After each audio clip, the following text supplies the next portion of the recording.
makhluk hidup dibagi dua, yaitu prokariotik dan eukariot, yang mana Monera itu menempati ciri yang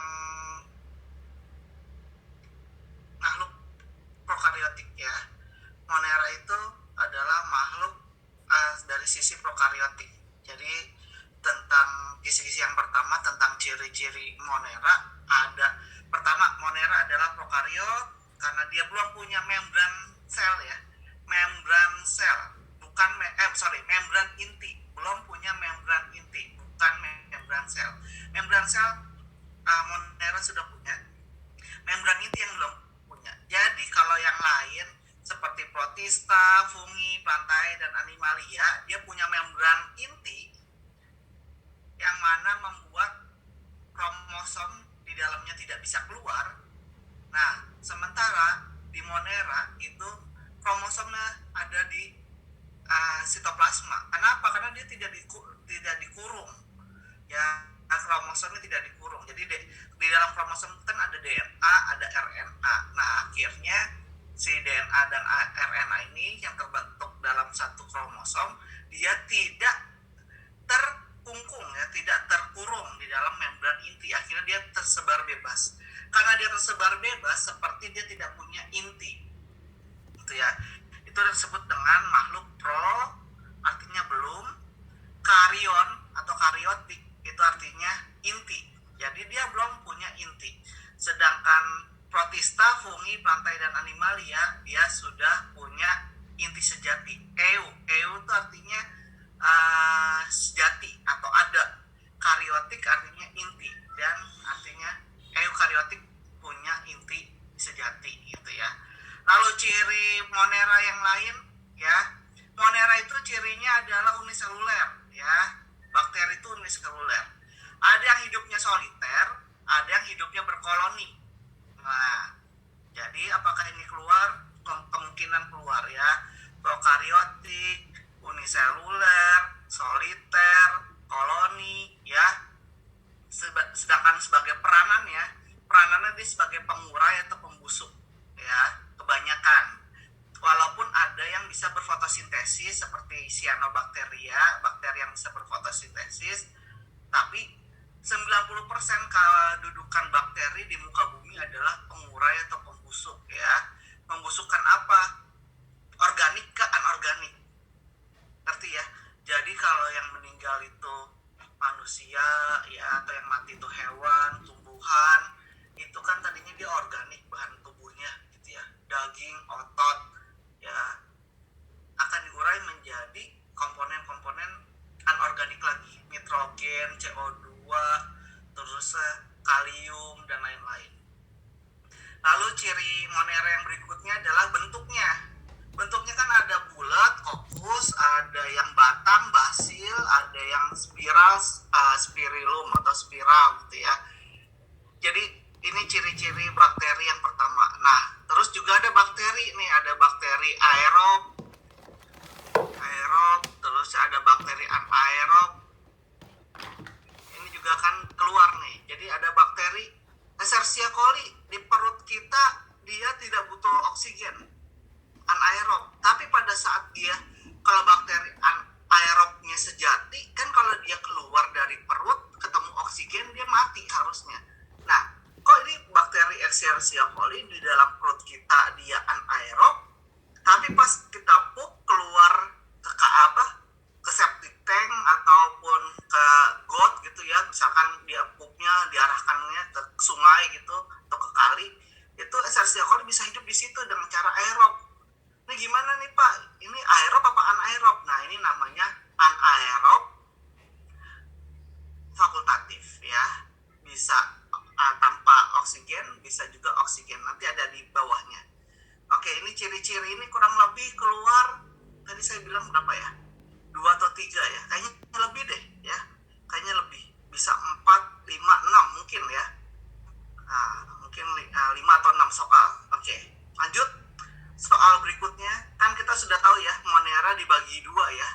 Monera dibagi 2, Archaea ya, sama Eubacteria. Oke.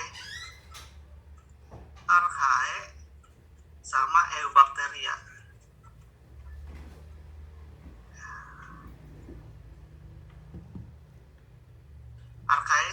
Eubacter. Oke.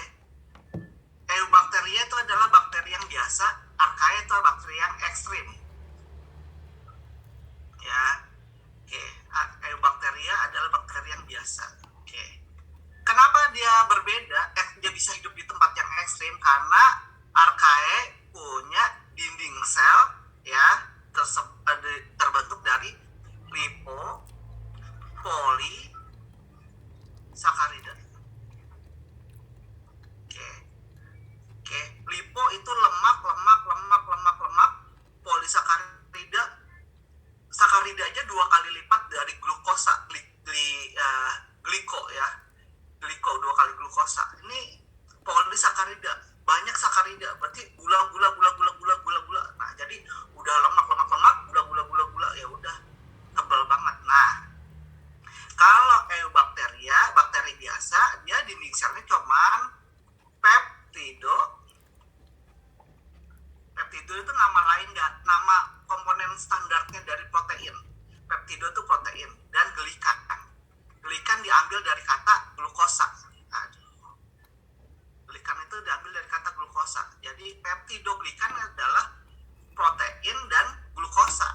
Nah, cuman lapisan tipis ya. Lapisannya tipis.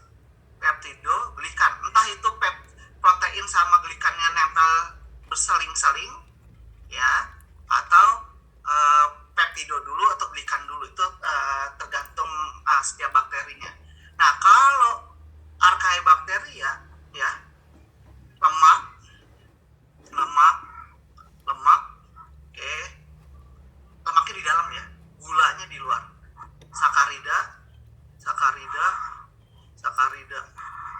Bayangkan berapa tebalnya dinding sel Archaea dan Eubacter. Ya, Eubacteria. Nah, jadi kalau Monera dibagi 2, Archaebacteria dan Eubacteria, dan Archaea bisa tempatnya di tempat-tempat yang ekstrim ya, itu karena dinding selnya. Jadi Archaea itu kayak orang pakai baju astronot, sedangkan Eubacteria orang biasa pakai kaos biasa. Suruh jalan di bara api, mati ya Eubacteria. Masuk ke dalam gas yang beracun, mati Eubacteria ya. Ditaruh di garam yang tingkat tinggi yang bisa menyebabkan dehidrasi, ya Eubacteria akan mati ya.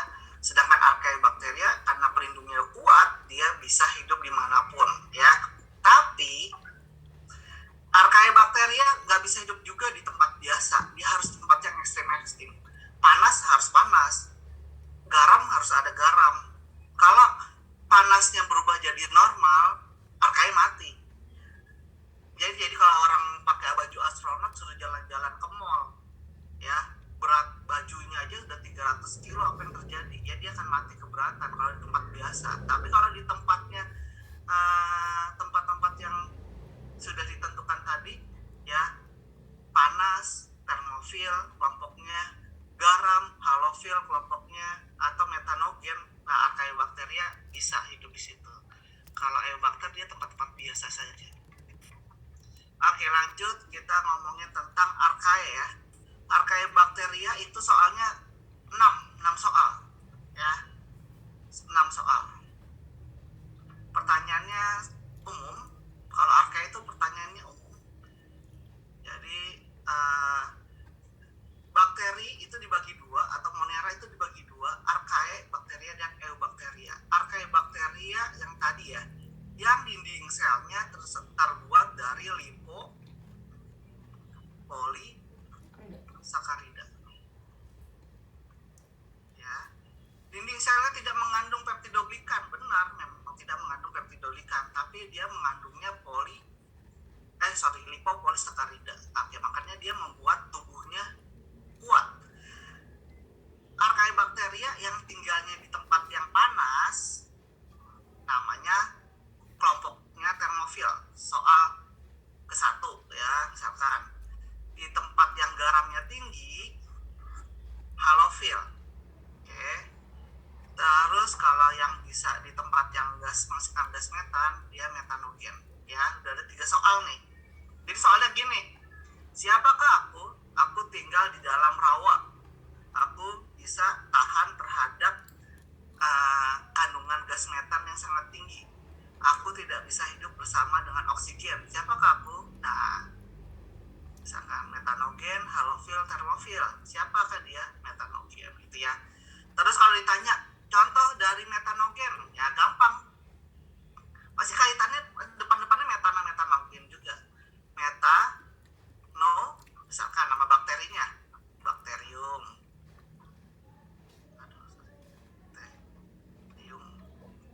Ya, metanobakterium. Ya, kalau halofil berarti halobakterium. Biasanya depan-depannya halo atau yang terkenal juga namanya halophag. Ini bakteri di laut ya.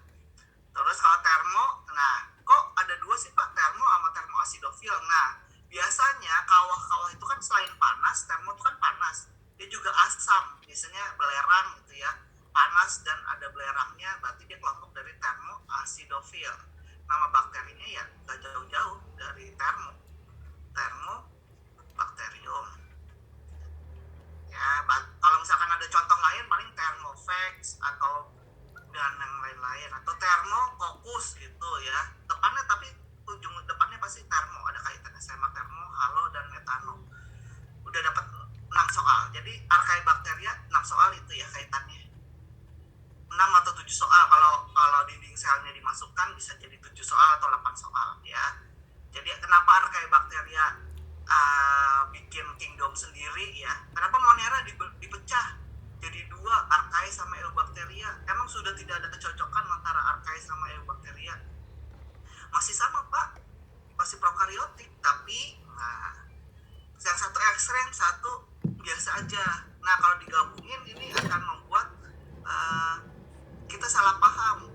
Mungkin orang berpikir Archaebacteria itu bakteri yang biasa, ternyata dia sudah ekstrim ya, dia punya dinding selnya sudah berbeda. Jadi apa yang membuat Archaea sama Eubacteria masih dikelompokkan Monera? Dia tidak punya membran inti ya, disebutnya prokariot. Makanya Archaea sama Eubacteria masih jadi satu juga, bisa ya disebut Monera.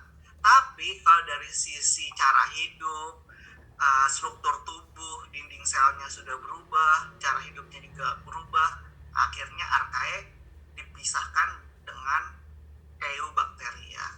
Oke. Soal yang berikutnya ya, soal berikutnya tentang Eubacteria itu ciri-ciri umum. Saya tidak menjelaskan ciri-ciri khusus. Jadi udah ada berapa soal tuh.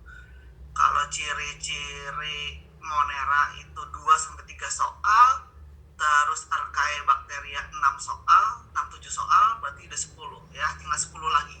10-nya lagi tuh gampang, cuma umum-umum aja. Umum-umum itu misalkan nih dia ya, bentuk deh, dari bentuk ini ada 3 soal ya. Kalau kita bentuknya bulat berarti kokus, kalau bentuknya batang bacillus, kalau bentuknya spiral spirillum. Nah, nih ya, misalkan ini bentuknya bakteri yang bentuknya kayak gini, namanya apa? Berarti dia monococcus gitu ya. Kalau bentuknya double begini berarti dia diplococcus ya. Kalau dia bentuknya kayak anggur, bakterinya berkoloni kayak anggur gitu ya, berarti dia adalah staphylococcus. Kalau bentuknya kayak rantai, streptococcus. Ini masih bulat semua ya, coccus tuh bulat. 4 tetra, 8 sarkina, kayak bikin dadu. Oke, jadi kayak gitu ya. Terus soalnya tentang batang, kalau batang tidak ada itu ya, tidak ada staphylobasil. Basil itu cuma ada mono, diplo, strepto, udah nggak ada lagi. Tetrabasil nggak ada, sarkina basil nggak ada ya. Jadi di basil cuma ada 3. Nah, yang nggak ada di sini nih, ini dia ya. Bedakan antara vibrio ya, naik turun kayak grafik ya. Nih, sama kayak gini. Nah, oke. Ini namanya Spirochaeta. Kalau ini namanya Spirillum. Oke, yang nggak ada di sini adalah yang Vibrio ya. Vibrio. Sorry. Yang nggak ada di sini adalah yang bentuknya spiral. Spiral itu nggak digambarin ya. Ada spiral dibagi 3. Ada yang bentuknya kayak koma, cuman setengah doang. Ada yang spirillum kayak naik turun grafik, dan ada Spirochaeta kayak spiral, kayak per mobil, per motor gitu ya. Spirochaeta. Oke. Bentuk keluar berapa ya? Bentuk ya, kalau nggak salah bentuk itu nggak banyak kok, 3 lah. 3 paling banyak 3 ya, bentuk 3 berarti udah 13. Nah ini banyak nih ya, bentuk sudah. Nah ini banyak ya. Sebutkan struktur bakteri dari luar ke dalam. Coba, ada yang bisa gak? Struktur dari luar ke dalam. Kapsul dulu atau dinding sel dulu? Kalau dari gambar, ada yang bisa jawab?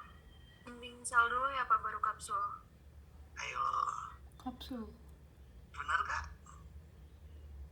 Nih susunannya nih. Dulu Pak. Ya, kapsul dulu ya. Terluar kapsul.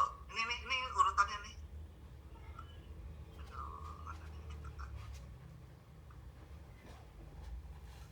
Kapsul dulu ya, terluar kapsul, kedua dinding sel, ketiga membran. Tuh lapisan terluarnya ya, kapsul, dinding sel, membran. Nah kalau di dalamnya kan udah acak ya, di dalamnya kan ada plasma cairan atau sitoplasma ya, ada ribosom untuk memperbanyak kromosom, dan ada kromosomnya sendiri atau DNA ya DNA. Jadi ribosom tugasnya apa sih Pak? Nah ribosom itu untuk memperbanyak kromosom, jadi kromosom nanti masuk ke sini, nanti keluar jadi banyak gitu. Jadi siapakah yang memperbanyak kromosom? Adalah ribosom ya. Cairannya sitoplasma. Oke. Terus nah ini mesosom buat apa nih Pak? Nah kalau ada zat nggak penting itu yang dia ngebuang ya, masukin, ngebuang, itu adalah mesosom. Atau si bakteri ini nggak punya flagel, misalkan bakteri ini tidak ada flagelnya gitu ya, terus dia mau jalan ke depan, gimana caranya? Nah mesosom yang mendorong cairan ke depan, jadi bakterinya bisa jalan ke depan. Kalau dia nggak ada flagel, kalau ada flagel tinggal dorong aja. Oke, struktur kurang lebih 3 soal. Oke, 3 soal. Terus ini 1 soal ya, 1 soal. Oke, 1 ya, kalau nggak salah sih 1 soal ya. Jadi bakteri itu kebanyakan atrik ya, bakteri itu kebanyakan nggak punya flagel, tapi ada juga yang punya flagel. Kalau flagelnya 1 monotrik, kalau flagelnya agak banyak tapi tetap masih satu sisi amfotrik, kalau di dua sisi amfitrik, kalau di seluruh tubuh peritrik. Oke. Tadi struktur itu ya, struktur tugasnya adalah kapsul paling kuat, pelindung terluar paling kuat kapsul atau lapisan lendir. Kenapa disebut lapisan lendir? Karena kalau kapsul kalau hancur dia akan menghasilkan, karena dia terbentuk dari selulosa. Selulosa itu kalau diubah lagi jadi gula ujung-ujungnya. Jadi kalau bakteri mati ya. Kemarin kamu di tugas kamu yang saya kasih di PPT di tugas Word itu ada grafik begini nih. Nah, ada grafik ya. Itu bakteri itu awal-awalnya lama dulu ya, butuh adaptasi dulu bakteri. Ini adalah fase 1. Jadi bakteri, misalkan nih, bakteri ketemu nasi, ada nasi nih di atas meja, itu nggak mungkin bakteri datang langsung banyak.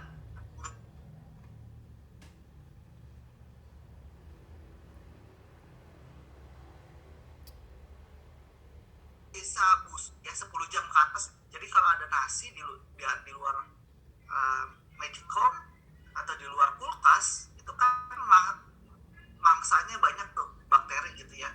Jadi dia butuh 10 jam. Nah, kalau udah 10 jam nih adalah fase paling banyak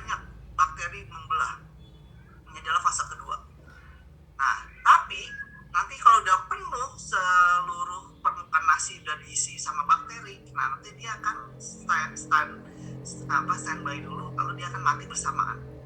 Nah pada saat mati bersamaan itu ada lebih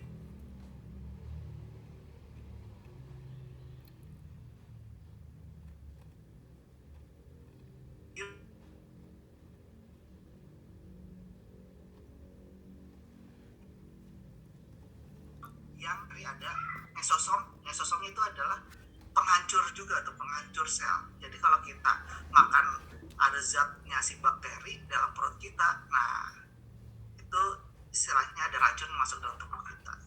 Oke, lanjut kayak gitu ya.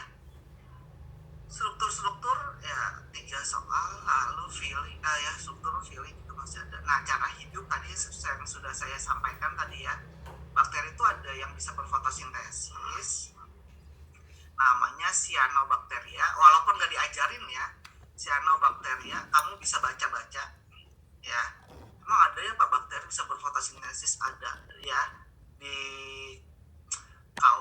di danau-danau itu kalau misalkan dilihat ada makhluk bersel satu ya, atau bulat, biasanya rata-rata cyanobacteria bulat itu tidak ada inti, tapi dia punya klorofil, bisa berfotosintesis ya.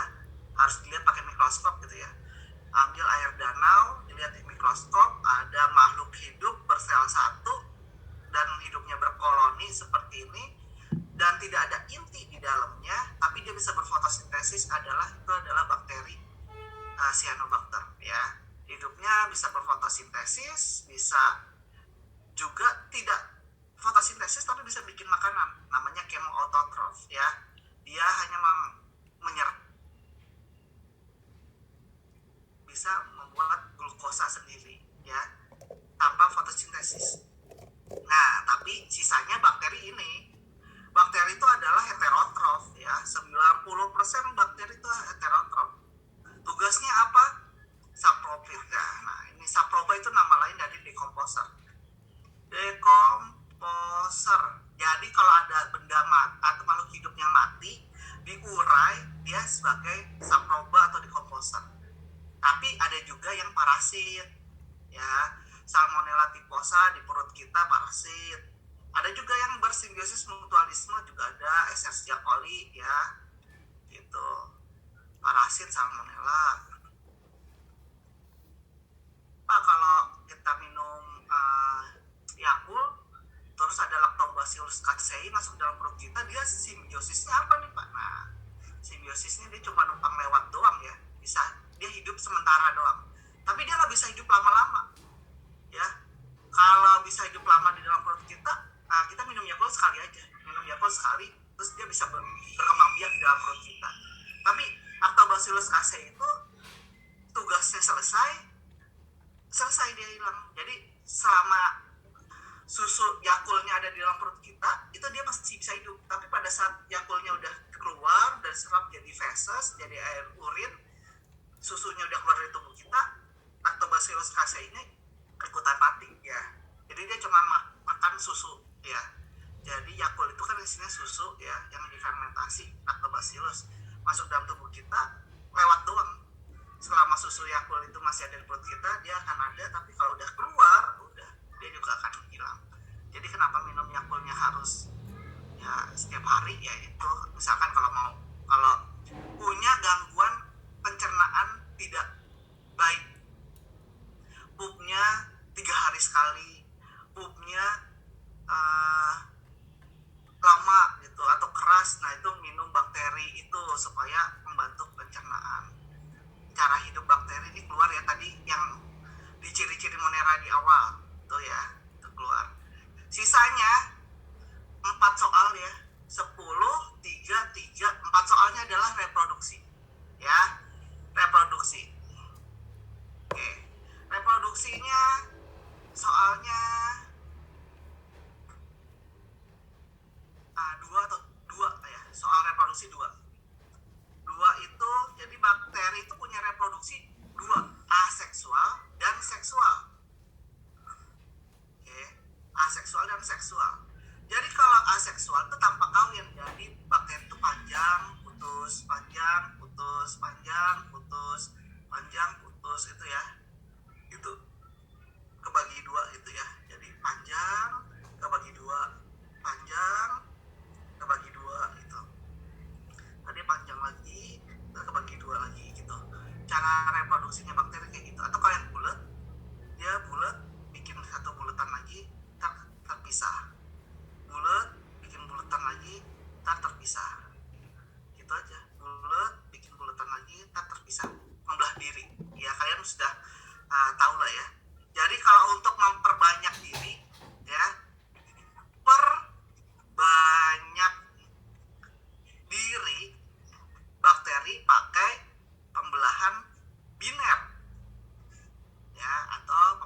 typhosa. Bakteri B, Pseudomonas. Salmonella typhosa itu punya villi. Nah, villi itu punya tugas selain dia bukan flagel ya. Kalau flagel kan ngedorong. Kalau villi kan bulu-bulu halus. Nah, bedain ya flagel sama villi ya. Flagel untuk alat gerak. Kalau villi untuk bulu-bulu halus untuk nempel di substrat. Nah, kalau villi itu kan banyak. Kalau pilus satu. Jadi pilus itu satu. Nah, pilus itu si salmonella panjang senusuk. Nusuk siapa? Pseudomonas. Ya, bakteri B. Materi genetiknya si salmonella pindah lewat jembatan pilus tadi masuk ke sini. Ya, pindah. Tuh. Pindahnya nggak semuanya, sebagian doang ya. Nah, pas pindah, akhirnya ini bakterinya berubah jadi mirip ya. Bisa jadi yang tadinya salmonella typhosa dia berubah menjadi salmonella typhosa juga. Kok bisa Pak? Iya, karena materi genetiknya si salmonella typhosa pindah ke Pseudomonas, mengambil alih semuanya, dan dia bisa jadi ini jadi salmonella typhosa. Atau kalau Pseudomonas kuat, dia bukan salmonella typhosa, tapi Pseudomonas tipi. Monas tipi. Jadi kayak bikin spesies baru ya. Jadi kalau kawinnya bakteri itu bukan nambah jumlah tapi nambah spesies ya. Salmonella typhosa, Pseudomonas sp. Kawin menghasilkan Pseudomonas tipi, menghasilkan spesies baru. Ngerti ya?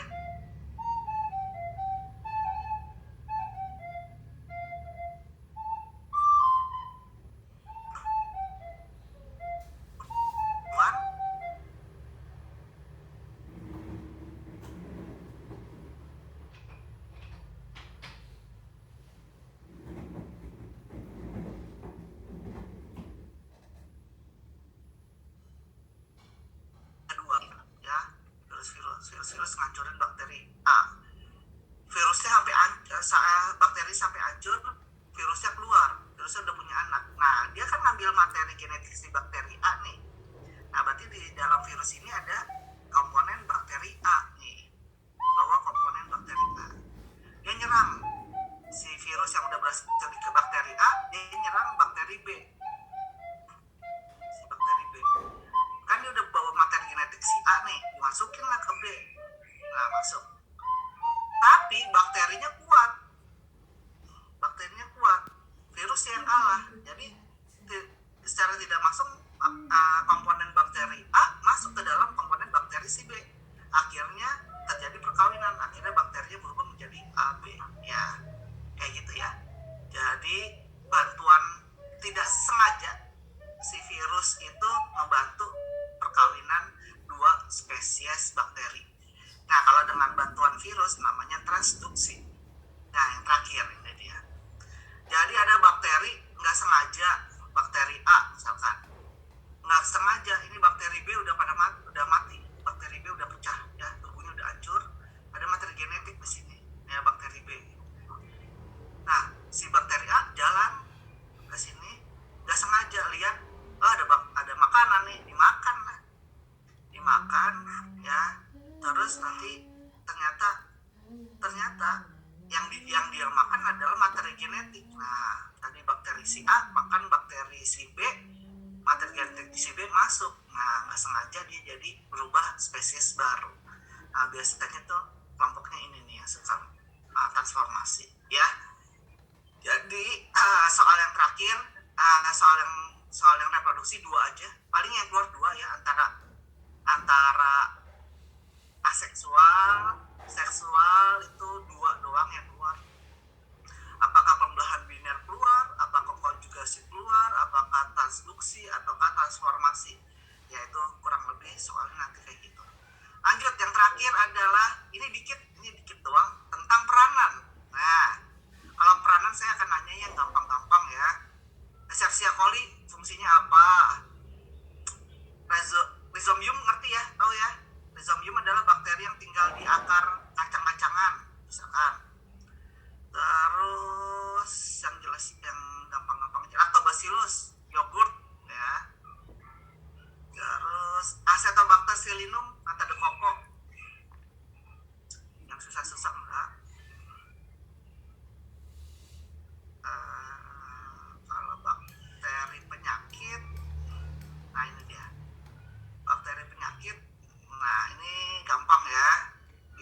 Ini udah kelihatan banget dari namanya aja. Tetanus, tetanus, pneumonia, paru-paru, sifilis ya.